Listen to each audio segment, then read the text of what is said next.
Santo. ¿Cuántos dicen, quiero conocer al Espíritu Santo? Padre, háblanos, que tu palabra sea martillo que quebranta una roca.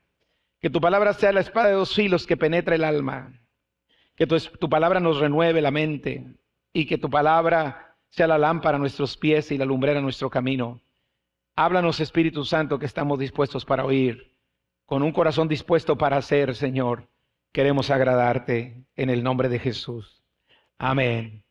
Hemos estado hablando de conociendo al Espíritu Santo y lo primero que compartimos fue de quién es el Espíritu Santo, definimos quién es el Espíritu Santo. Todas estas predicaciones están ahí en las redes, o usted puede ir a la librería y que le den una memoria con toda esta serie de predicaciones de conociendo al Espíritu Santo. También hemos hablado en forma general de la obra del Espíritu Santo. ¿Por qué Cristo dejó al Espíritu Santo? ¿Cuál es la obra del Espíritu Santo en nuestras vidas? A través de la Biblia, Dios nos enseña cuál es la obra del Espíritu Santo. Y la semana pasada iniciamos de cómo recibir al Espíritu Santo. ¿Qué necesitamos hacer para asegurar la presencia maravillosa del Espíritu Santo en nuestra vida? ¿Cómo ser continuamente llenos del Espíritu Santo? Y bueno, solamente hemos tocado un punto de varios que tengo y hoy seguiremos con ese punto. Porque quiero hacerlo despacito, bien explicado, para que podamos recibir lo mejor que podamos la palabra de Dios. Amén. Y hablamos que el arrepentimiento es necesario para recibir el Espíritu Santo. Todo, amados, toda la vida cristiana genuina comienza con un verdadero arrepentimiento. El arrepentimiento es necesario. No se recibe el Espíritu Santo donde hay pecado, porque Él es santo. Y necesitamos un verdadero arrepentimiento de nuestros pecados. Definimos que los pecados, ¿qué es un pecado? Fallarle a Dios, fallar al blanco, rebelarnos contra la voluntad de Dios, desobedecer los mandatos del Señor.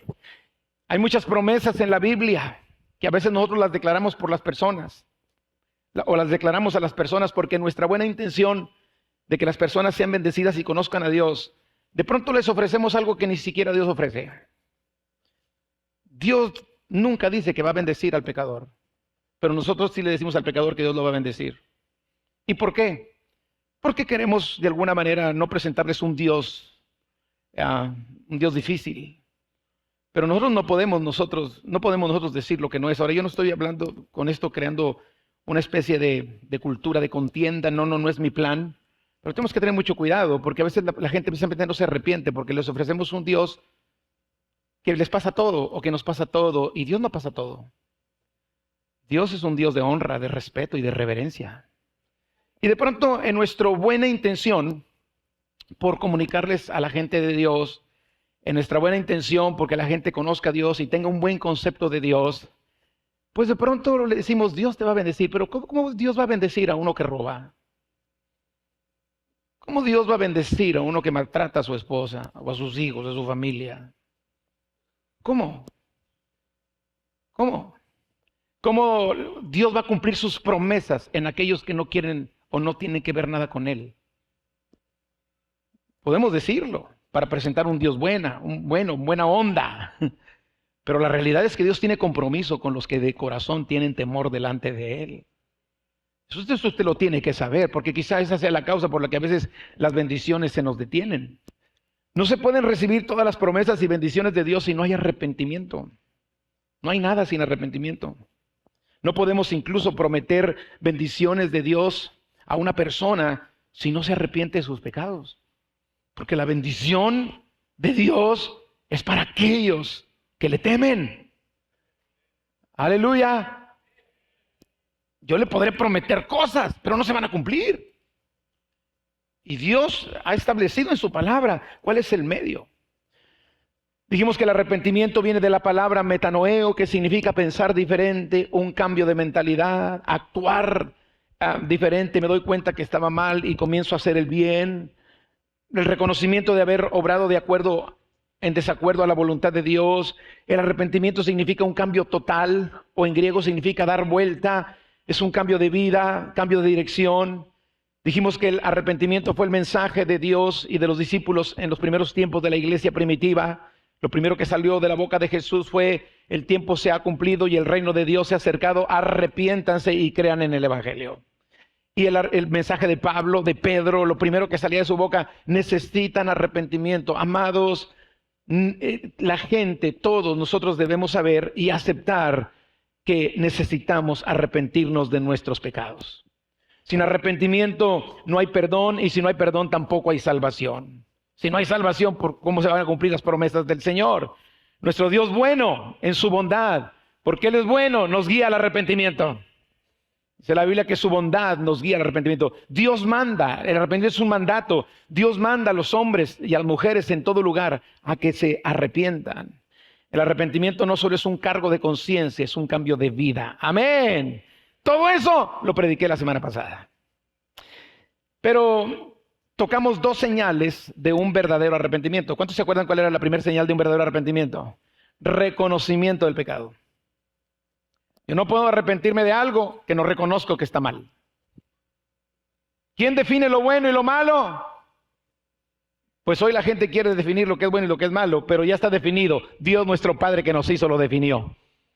Y yo decido si me alineo a lo que Dios llama bueno o lo que Dios llama malo, o si yo defino mi propio concepto de lo bueno y lo malo y me engaño a mí mismo. O si escucho la opinión de terceras personas que contradicen a Dios acerca de lo bueno y lo malo y sigo lo que ellos dicen en lugar de seguir lo que Dios llama bueno o lo que Dios llama malo. La decisión la tomamos nosotros. Yo he decidido por mi parte que Dios es el que define lo bueno y Dios es el que define lo malo. Dice la Biblia que en los tiempos postreros que los estamos viviendo, creo que más que nunca que lo estamos viviendo, vendrán tiempos a que a lo bueno se le llamará malo y a lo malo se la llamará bueno, que la gente hará de las tinieblas luz y de la luz tinieblas, que cambiarán lo amargo por dulce y lo dulce por amargo. Entonces no puede haber un verdadero arrepentimiento si no hay un reconocimiento de que hemos pecado. A veces no quisiéramos decirle a la gente: tú estás en pecado, porque hoy si usted le dice a alguien: estás en pecado, ¿me estás juzgando? ¿Me estás discriminando? ¿Qué te crees, muy santo? ¿Qué crees, que tú eres el único que se va a ir al cielo? Esas son ondas de la iglesia y un montón de cosas que a veces la gente, en lugar de aceptarlas, nos rechaza por predicar.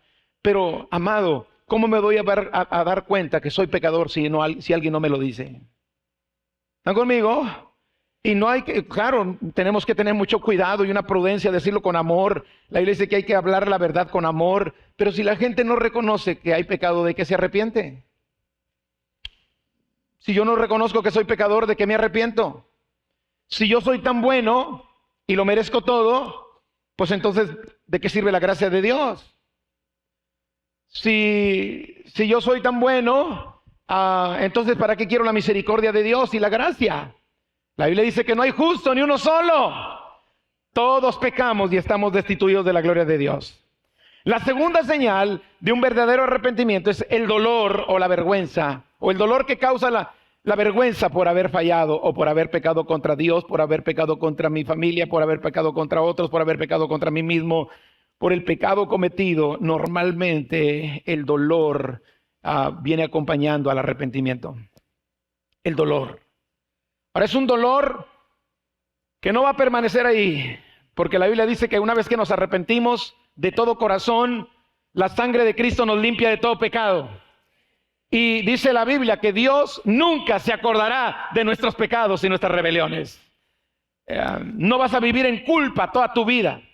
El dolor de la culpa es para lograr el reconocimiento del pecado. Y una vez que lo reconozco, la Biblia dice que de modo que si alguno está en Cristo, es una nueva criatura. Las cosas viejas pasaron y aquí todas son hechas nuevas. Hay gente que tiene años viviendo en culpabilidad. Lo que Dios ha limpiado, Dios lo ha limpiado. Lo que Dios ha perdonado, lo ha perdonado. Pero en el inicio, cuando me estoy arrepintiendo de mis pecados, hay un dolor que es benéfico. Me ayuda a tener vergüenza por haber ofendido a Dios, por haber dañado a otros, por haber transgredido los mandamientos de Dios, por haberme dañado a mí mismo. Y ese dolor me lleva al verdadero arrepentimiento. Entonces, número 1, reconocimiento del pecado. Número 2, dolor por la vergüenza de haber fallado. Número 3, confesión del pecado. Confesar nuestros pecados buscando el perdón y la misericordia de Dios. hay que confesar nuestros pecados. Después de reconocer que hemos pecado, después de que sentimos esa vergüenza por haberlo hecho, ahora tomamos la decisión de confesar nuestros pecados con un gran anhelo de recibir misericordia y perdón de Dios. Confesarlos ante Dios. Hay que ir al trono de gracia, donde Dios nos da lo que no merecemos. No merecemos el perdón, pero Dios nos da el perdón.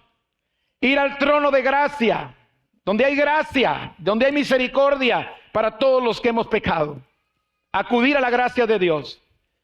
Con todo respeto a las doctrinas y a las teologías que existen en nuestra sociedad, la confesión de pecados no es ante ningún hombre. La confesión de pecados es directamente al Dios al cual nosotros hemos ofendido. La confesión de pecados, usted no tiene que venir a confesarse con San Francisco de la Chona. No, nosotros podemos ayudarle, guiarle, aconsejarle, pero este es un trato directamente con nuestro Padre Celestial. La confesión de pecados es con Él. Señor, fallé, me arrepiento, pequé, hice mal, no debía haber hecho esto. E ir a la presencia del Señor. No hay ningún hombre sobre la tierra que tenga la autoridad para perdonar pecados. Solamente Dios perdona nuestros pecados. Solamente Dios, nadie más. Si un día viene usted conmigo y le digo yo te absuelvo de todos tus pecados, no me crea y váyase de esta congregación porque ya perdí la cabeza. El único que puede perdonar nuestros pecados es Dios. Yo puedo ayudarte a orar para ir a la presencia de Dios, aconsejarte, guiarte, dirigirte, pero el trato directamente es con aquel al cual nosotros hemos ofendido.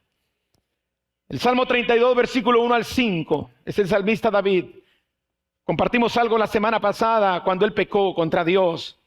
Y dice el salmista: bienaventurado aquel cuya transgresión ha sido perdonada y cubierto su pecado. Bienaventurado el hombre a quien Jehová no culpa de iniquidad y en cuyo espíritu no hay engaño. Dice David: mientras callé, mientras no confesé, mientras oculté, mientras cubrí, mientras escondí, mi pecado se envejecieron mis huesos. En mi gemir todo el día, porque de día y de noche se agravó sobre mí tu mano. Se volvió mi verdor en sequedades de verano. Mi pecado te declaré y no encubrí mi iniquidad. Dije, confesaré. ¿Qué dijo? Confesaré mis transgresiones a San Francisquito de Apodaca.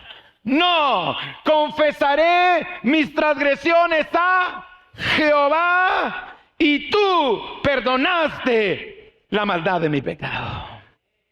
La confesión. La confesión es importante. Ir a la presencia de Dios como fue el hijo pródigo con su padre cuando se dio cuenta que había fallado y dijo: me levantaré e iré a mi padre y le diré, le confesaré: Padre, he pecado contra el cielo y contra ti y no soy digno de ser llamado tu hijo. Entonces, número 1, reconocimiento del pecado. Número 2, dolor por la vergüenza que ocasiona el pecado. Número 3, la confesión del pecado ante Dios. Número 4, abandonar el pecado. Usted puede reconocerlo, sentir dolor y confesarlo, pero si no lo abandona, usted no se ha arrepentido. Padre bendito. No hay arrepentimiento. Porque el verdadero arrepentimiento nos lleva a abandonar lo que hemos hecho mal. Hay gente que todos los domingos se arrepiente y reconoce que ha pecado, siente vergüenza por el pecado, se lo confiesa a Dios, pero el siguiente domingo viene a traer el morral lleno del mismo pecado. Eso no es arrepentimiento. De acuerdo a la Biblia, eso no es arrepentimiento. El verdadero arrepentimiento nos va a llevar a abandonar lo que ofende a Dios. El verdadero arrepentimiento nos va a llevar a corregir nuestros malos caminos delante de Dios. No nada más reconozco, no nada más siento dolor, no nada más confieso, queriendo la misericordia y el perdón de Dios, también me dispongo a abandonar, dejar, apartarme y echar de mí todos los pecados y transgresiones y nuestros malos caminos. Proverbios 28:13 lo dice. El que encubre sus pecados no prosperará, mas el que los confiesa ahí y se aparta, los deja, los abandona, alcanzará misericordia. Ahora, yo sé que no es fácil. Ahí entra una guerra tremenda. Porque por un lado Dios te llama a la santidad, a dejar el pecado y comenzar a hacer lo bueno. Pero por otro lado está el tentador, buscando que vuelvas a caer en lo mismo. Y entras en una guerra tremenda. Y no es fácil. Pero Dios nunca nos pondrá mayor carga que la que podemos llevar. Y si Dios dice que podemos abandonarlo, podemos abandonarlo con su ayuda y con su gracia. Y ahí es la guerra del cristiano. Es de la guerra espiritual que libramos todos los días. Por un lado Dios diciéndonos abandona el pecado, déjalo, no más. Pero por otro lado el enemigo enviando la tentación. Por otro lado el enemigo queriendo que regresemos a nuestra manera equivocada de pensar para mantenernos atados y muertos espiritualmente, que es su fin.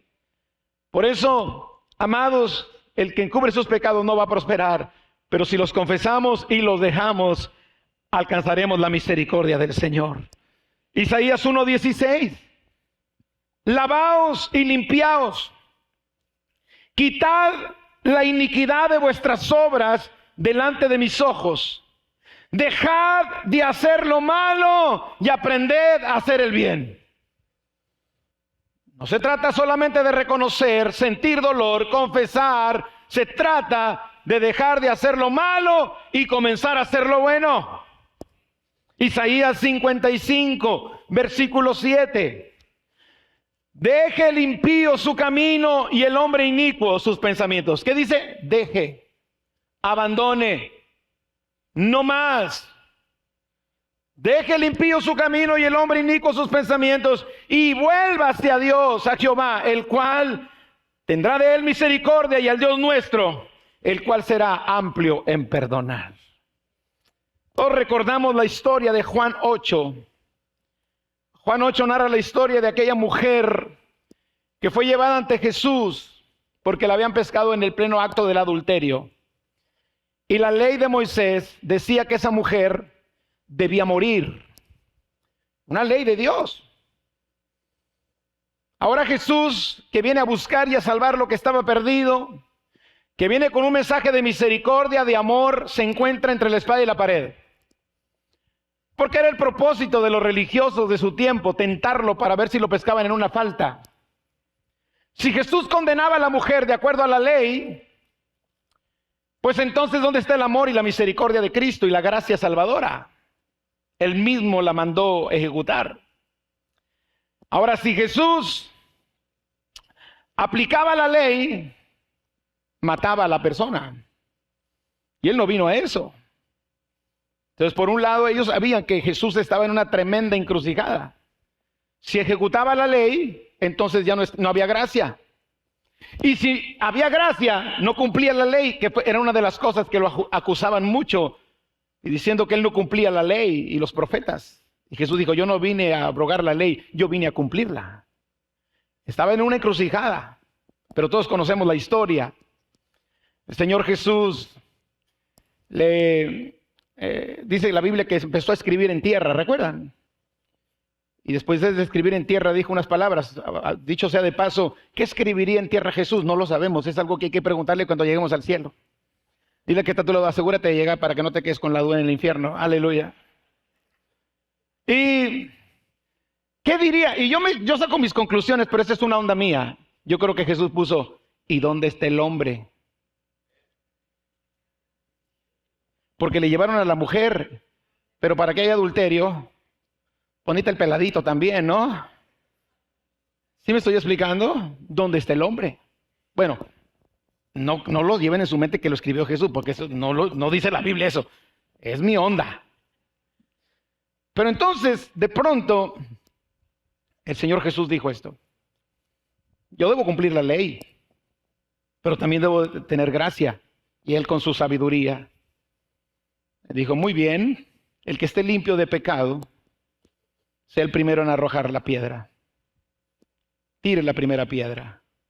Dice la Biblia que cada uno se fue acusado por su conciencia, porque desde el más pequeño hasta el más grande estaban llenos de garrapatas, hermano. Hubo un silencio, la mujer estaba esperando la pedrada. Aquel que tenía el poder para hacerlo, no lo hizo. Aquel que la podía condenar porque era justo, no la condenó porque Él es bueno y misericordioso. ¿Están conmigo? Aquel que sí tenía el derecho de tirar la primera piedra, decidió dar gracia y misericordia. Y entonces el Señor Jesús le pregunta a la mujer, ¿dónde están los que te acusaban? ¿Qué le dijo la mujer? Se han ido, Señor. Y Jesús le dijo, ve en paz y acuéstate con otros 10. Dice así, ¡ay, qué bueno que están conmigo! ¿Qué le dijo? Ve en paz y abandona tu pecado. No peques más. ¿Por qué Dios es tan duro contra el pecado? Por el daño que hace. ¿Pensamos que Dios se va a beneficiar si pecamos o no? ¿O se va a perjudicar? Pues Él es Dios. Si yo peco o no peco, Él sigue siendo Dios. Pero el Señor odia el pecado por el tremendo daño que hace al ser humano. Porque corta la comunión con Él, porque nuestro Dios es santo. Por eso el verdadero arrepentimiento siempre nos llevará a hacer el propósito de no actuar más en adelante. Sí, va a haber lucha. Sí, no es fácil. Sí, la carne se va a alborotar. Sí, no es fácil tomar decisiones. Pero dijo Pablo, todo lo puedo en Cristo que me fortalece. Una persona realmente arrepentida toma el valor de no volver a hacer lo que había hecho mal. Amén. Entonces, reconocimiento del pecado. Segundo, el dolor por la vergüenza que ocasiona el pecado, que es un dolor que nos ayuda para poder corregir el camino. Tercero, confesión del pecado. Cuarto, abandonar el pecado. 5, volvernos a Dios. Tú no puedes vencer el pecado alejado de Dios. No podemos dejar el pecado si no nos volvemos a Dios. Y hay muchas personas con una buena intención y reconocen que han fallado, sienten la vergüenza, el dolor de haber fallado, han confesado el pecado, incluso lo han abandonado, pero se quedan en el aire, no buscan a Dios. El verdadero arrepentido busca a Dios porque no quiere volver a hacer lo malo y sabe que sin Dios es imposible dejar de hacer lo malo. ¿Están conmigo? El verdadero arrepentido dice, yo no quiero volver a hacerlo. Sí me tienta, me seduce, pero yo no quiero hacerlo. Me provoca un momento de placer o de satisfacción momentánea, pasajera, pero no lo quiero volver a hacer porque no le quiero fallar a Dios. Pero tratar de vencer el pecado sin la ayuda de Dios no se puede. Jesucristo dijo, yo soy la vid, ustedes son los pámpanos. El que permanece en mí, ese lleva fruto, porque separado de mí, nada puedes hacer. Hay muchas personas tratando con su propio esfuerzo, con su propia capacidad, con sus buenas intenciones, no dudo de ellas, pero tratando de vencer al pecado sin una comunión con Dios. Sin llenarse de Dios, sin llenarse de su presencia, sin hacer una disciplina en su vida, una disciplina espiritual que les lleve a una comunión con Dios que les fortalece para lograr el propósito de abandonar el pecado. Por eso, iglesia, hay que ir a Dios, buscar a Dios, regresar a Dios, como el hijo pródigo. ¿Qué hizo el hijo pródigo? Me levantaré e iré a mi padre. Él dijo, me levantaré y voy a buscar a la tía o voy a buscar a alguien que me ayude. Él dijo, me levantaré e iré con mi padre. Y le diré, Padre, yo he pecado contra ti. Volvernos a Dios para hacer el bien. Isaías 55, 6 y 7. Buscad a Jehová mientras puede ser hallado. Llamadle en tanto que está cercano. Deje, abandone el impío su camino y el hombre inicuo sus pensamientos y vuélvase a Jehová. No solamente voy a abandonar el pecado, me voy a volver a Dios, el cual tendrá de él misericordia, y al Dios nuestro, el cual será amplio en perdonar. Entonces no solo abandono mis malos caminos y me quedo en el vacío, en el limbo. No solo dejo de hacer lo malo, comienzo a hacer lo bueno, porque si nada más abandono el pecado, pero no sustituyo lo malo que hacía con algo bueno, lo más seguro es que terminaré volviendo a hacer lo que hacía malo. Por eso Isaías 1:16 dice, aprended a hacer el bien. No sabíamos hacer el bien. O teníamos un concepto del bien muy personal y no el concepto de Dios. Pero cuando conoces a Dios vas a aprender a hacer el bien de acuerdo a cómo Dios lo establece, a Dios lo manda. ¿Están conmigo? ¿Están muy serios, hermanos? ¿Traen hambre? La última. Número 1. Los de arriba. Señales de un verdadero arrepentimiento. Los de arriba. 1. Reconocimiento. Ay, qué bueno. Número 2, dolor por haber fallado. Número 3, confesión. Número 4, abandono. Número 5, volvernos a Dios. Y número 6, y aquí voy a pisar callos bien machín. Algunos dicen, pues si ya con los que me pisó ya no aguanto. No, si está normal de entradita, papá. No solamente se trata de reconocer nuestros pecados, de sentir el dolor, de confesarlos, de abandonarnos y de volvernos a Dios. Hay algo que normalmente nos enseña que se debe de hacer. Y a veces, siendo honestos, cuando uno predica un mensaje como esto, uno tiene el temor de poner cargas que no debemos de poner. Yo soy muy cuidadoso de eso. Yo no quiero ponerle cargas a usted que yo no llevo. Y a veces dejamos predicar algunas cosas que son importantes.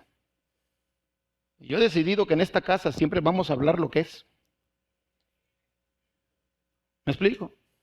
Que el que venga aquí sepa a qué viene. Y si usted quiere que vayan y le endulcen en el oído en otro lado, pues busque, hay muchos lugares donde le van a endulzar el oído. Aquí no, porque le amamos. Porque queremos enseñar la palabra de Dios. Por eso, no por la arrogancia de sentirme más espiritual yo. No, yo estoy peleando batallas igual que ustedes todos los días. Yo estoy en riesgo todos los días como está usted también. Todos estamos en un riesgo tremendo si no nos cuidamos. No, hay una responsabilidad de nosotros, hay una carga de que yo no quiero que cuando llegue a la presencia de Dios, Dios me diga, no hablaste la verdad completa. Hay una palabra que casi no se enseña. ¿Por qué? Porque cuesta y es difícil de poder cumplirla. Una vez que nos volvemos a Dios, ya somos perdonados, confesamos todo el proceso que le he hablado. Hay una palabra que se llama restitución. ¿Qué es la restitución? Es resarcir el daño. Los abogados conocen esa palabra. Muchas veces a la gente se le quita la sanción de la cárcel, pero le obligan a reparar el daño.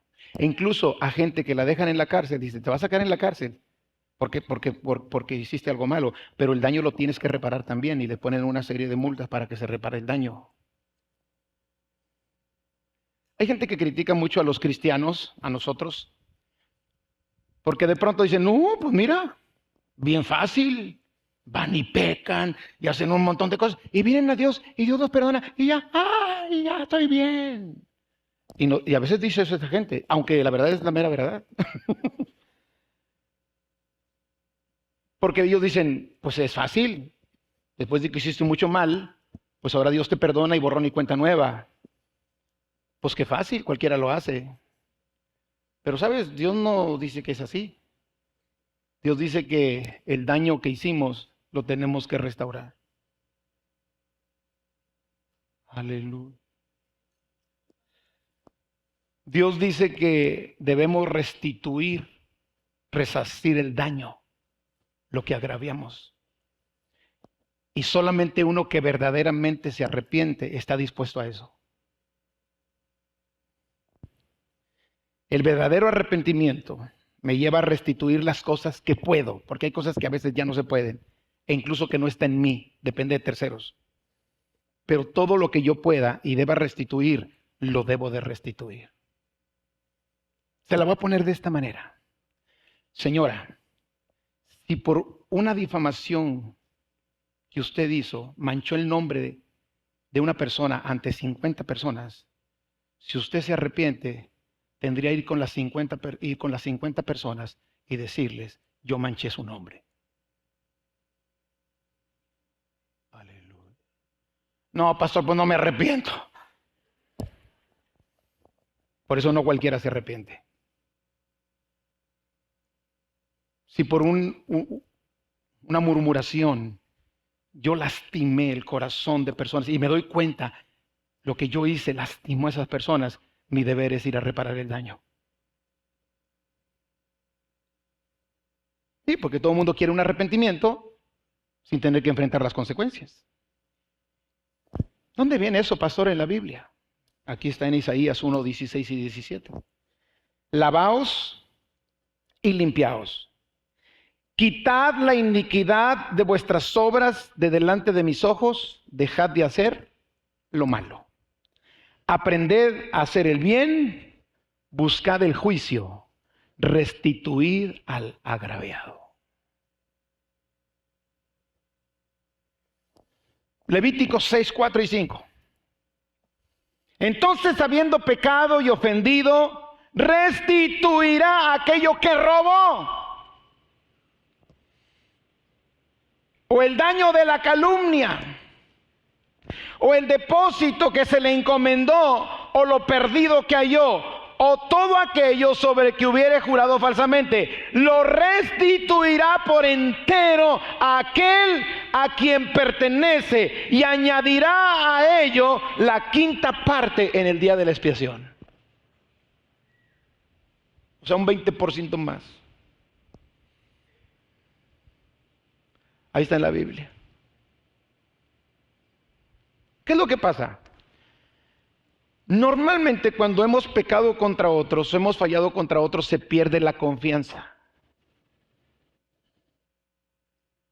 Y yo puedo ir con la persona que le fallé y decirle, perdóname, pero la persona difícilmente va a volver a confiar en mí. ¿Cierto o no? Porque la confianza, esa no se va a ganar de la noche a la mañana. El perdón puede ser otorgado, pero lograr que confíen en mí va a estar difícil. Y tiene razón la persona. Como por ejemplo un hombre que le es infiel a su mujer. Le es infiel a la mujer y le dice, perdóname. Y la mujer pues viene aquí a la fe. No anda viendo Barbie para que la empoderen. Y viene aquí a la fe y dice, yo te perdono. Pero la confianza, usted no le puede exigir a la persona que confíe en usted después de haberle fallado. No puede. Tiene que haber fruto. ¿Cierto o no? O sea, cualquier persona, la mujer le va a decir, no, yo te perdono, pero échame las contraseñas, échamelas.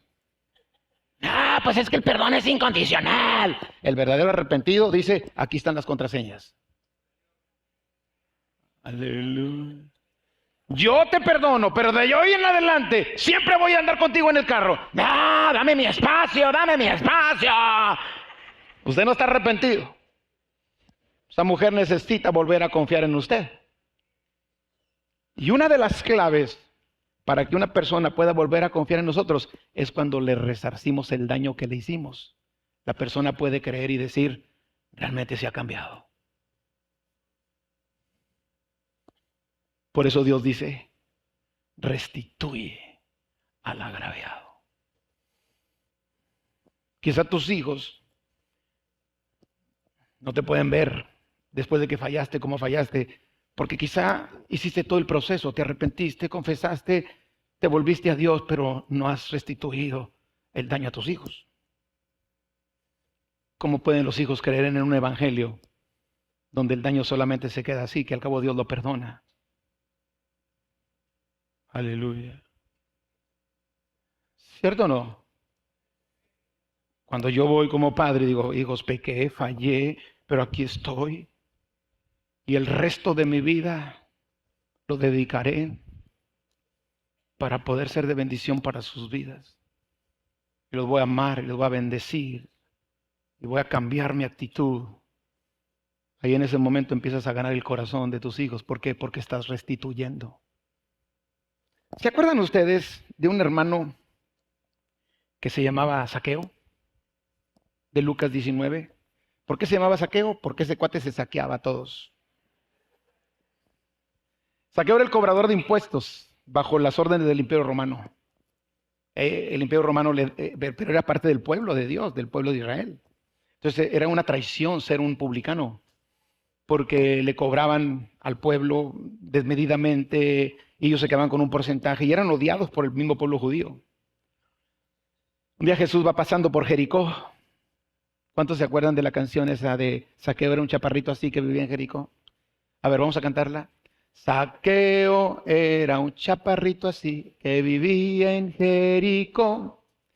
Y cuando Jesús pasó por ahí, se subió al sicómoro. El Salvador le vio ahí y le dijo así, ¡Zaqueo! Nosotros decimos de chiquillos, ¡abájate de ahí! ¡Zaqueo! ¡Bájate de ahí! Porque a tu casa voy a ir. Porque a tu casa. Zaqueo tenía un tremendo deseo de conocer a Jesús, porque había oído hablar de él. Y ese día que pasaba por Jericó, él era chaparrito, la multitud estaba ahí, él no podía ver a Jesús por su baja estatura, y se subió a un árbol sicómoro, un árbol chaparrito. Zaqueo jamás pensó que el Salvador lo iba a mirar a él. Y eso me da una enseñanza. Todo aquel que quiera buscar a Dios, seguramente Dios va a voltear a verlo. Y entonces Jesús voltea y lo ve. Y le dice, Zaqueo, bájate, desciende, porque es necesario que hoy esté en tu casa. Se fueron a su casa. Y a media plática, a media cena, a media carne asada. No. De pronto Zaqueo se para enfrente de todos y le dice, Señor, la mitad de mis bienes voy a dar a los pobres.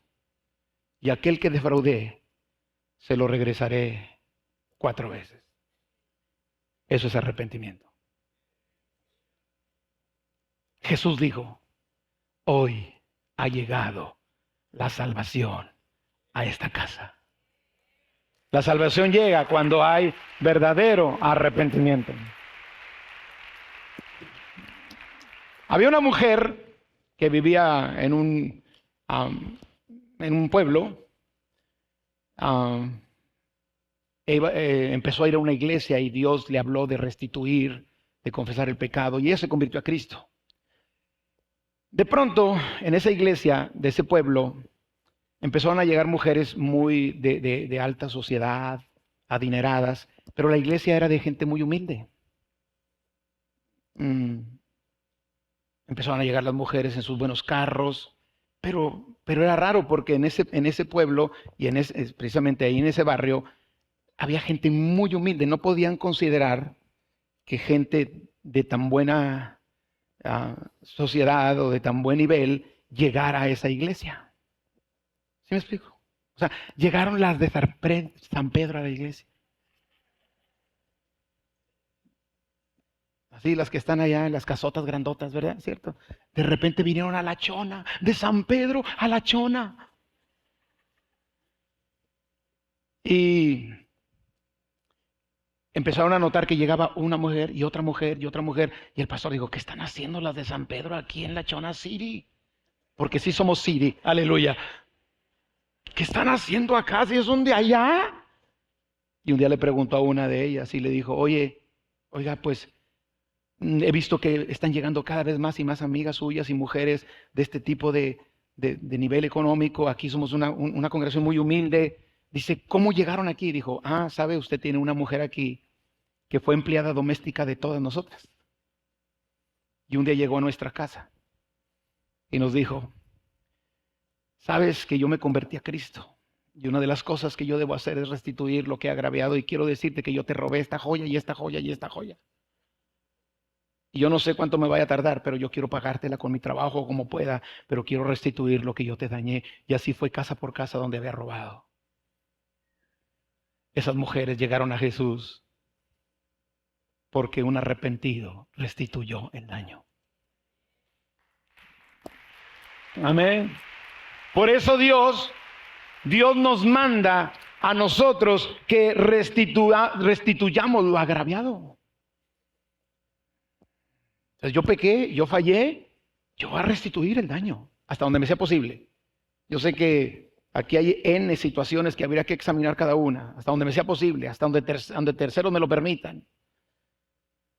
Pero si está en mí restituirlo, yo debo de hacerlo. Restituir lo agraviado. El verdadero arrepentimiento restituye el agravio. ¿Les doy otro ejemplo?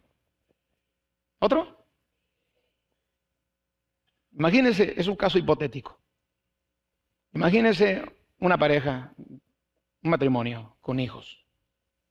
De pronto el tipo pues es infiel a su mujer. No conocen a Cristo ninguno de los dos. Muchas veces cometemos pecados por ignorancia, ¿cierto o no? Por no conocer a Jesús. Todo el mundo lo hace, pues yo también lo hago. Y como no se sabe lo que Dios quiere o no quiere, porque nunca se ha interesado en la gente, pues entonces de pronto está la infidelidad y eso destruye el matrimonio. Tienen que entrar en un divorcio, los hijos quedan con la mamá queda sola, la mamá no se vuelve a casar, se queda sola ahí o no se vuelve a juntar con otro hombre, está dedicada para ver a sus hijos.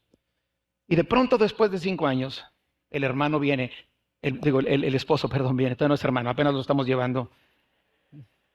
El esposo viene a la reunión de la 1 de la tarde del domingo, se encuentra con Jesús y se arrepiente.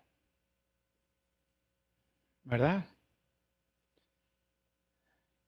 Si el hombre ha de restituir el daño, ¿qué tiene que hacer? Ir a buscar a la mujer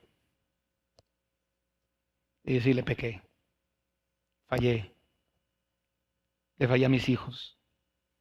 Tú todavía no estás con nadie y tenemos la oportunidad de volver a comenzar nuestra familia. Y el tiempo que perdimos lo podemos recuperar. Y que mis hijos tengan un padre y una madre. Sí, yo fallé, yo hice lo malo. Y el resto que me quede de vida, te voy a hacer feliz.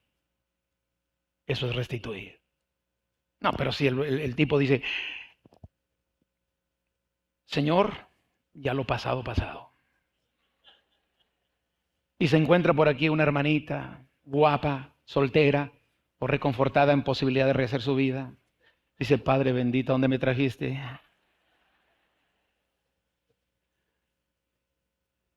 Y empieza a decirle, no, Señor, si usted se arrepintió, debe restituir el daño.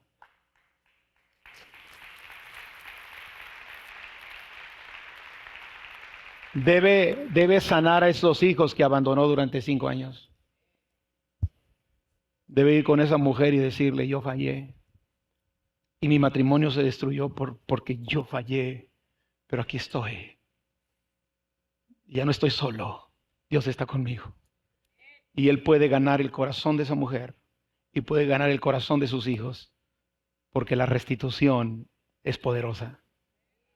Cuando verdaderamente nos arrepentimos. ¿Están conmigo? Pues no. De modo que si alguno está escrito, nueva criatura es. Las cosas viejas y la vieja de hace 5 años también pasó. Usted no está arrepentido. Es que no la quiero, no siento nada. Pero si tú fuiste el que fallaste. Es que ya no hay amor, no siento cosquillas en el estómago, siento serpientes. El amor es una decisión. Y cuando tú decides restituir y ganar esa familia, Dios puede hacer que te des una enamorada de adolescente de esa persona. Que te vuelvan las cosquillas al estómago. Porque ¿sabes por qué? Porque Dios no es un Dios de división. Dios es un Dios de unidad. Dejará el hombre a su padre y a su madre y se unirá a su mujer y los dos serán una sola carne. Y esto aplica en el lado contrario también. Eso es restitución. Le robé a alguien. Yo no sé cómo le voy a pagar, Señor, pero yo voy a decirle que le robé y le voy a pagar.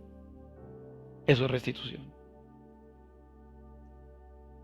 Y más si sabe. Sí, porque de repente, Cristo te ama. Pues si me ama, pero págame lo que me debes, compadre. Pues qué onda. Ámame tú también. Mira, pues qué onda. Y por eso mucha gente no llega a Jesús, porque no estamos dispuestos a restituir. Algunos dicen, me arrepiento, pero de haber venido a esta reunión.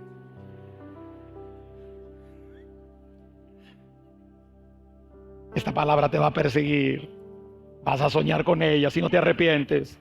Mírame, te va a aparecer así en la noche. ¡Arrepiéntete! Mi deseo es que podamos nosotros experimentar el verdadero arrepentimiento. No estoy diciendo que es fácil. Por eso necesitamos la ayuda del Espíritu Santo. Una vez que nos arrepentimos, hacemos lo correcto y nos volvemos a Dios, ahora necesitamos llenarnos de la presencia de Dios para amar a quien ya no amábamos. Para volver a limpiar el nombre de aquellos que nosotros ensuciamos. No es fácil. Tienes que vencer tu orgullo. Tienes que vencer tu arrogancia. Pero Jesús dijo que el que se humilla, Dios lo va a exaltar. No es fácil pelear ahora una guerra para ganarme a mis hijos que ya no quieren saber nada de mí por lo que yo le hice a su mamá. Pero la Biblia dice, no te canses pues de hacer el bien, porque a su tiempo vas a cosechar si tú no desmayas. Recuperar la confianza no va a ser fácil. Hoy hay hombres aquí que aman a Dios y no pueden todavía recuperar la confianza. Y es que la confianza que se pierde es muy difícil. La persona que tú ofendes está obligada a perdonarte por Dios para su beneficio, pero no está obligada a confiar en ti. La confianza se tiene que ganar. Y la confianza solamente se gana cuando ven cambio. Cuando ven fruto de un verdadero y genuino arrepentimiento. Y la restitución es una manera de demostrar que realmente hemos cambiado. La restitución y la constancia en el comportamiento de aquí en adelante es lo que nos va a dar la tranquilidad de que realmente hemos cambiado.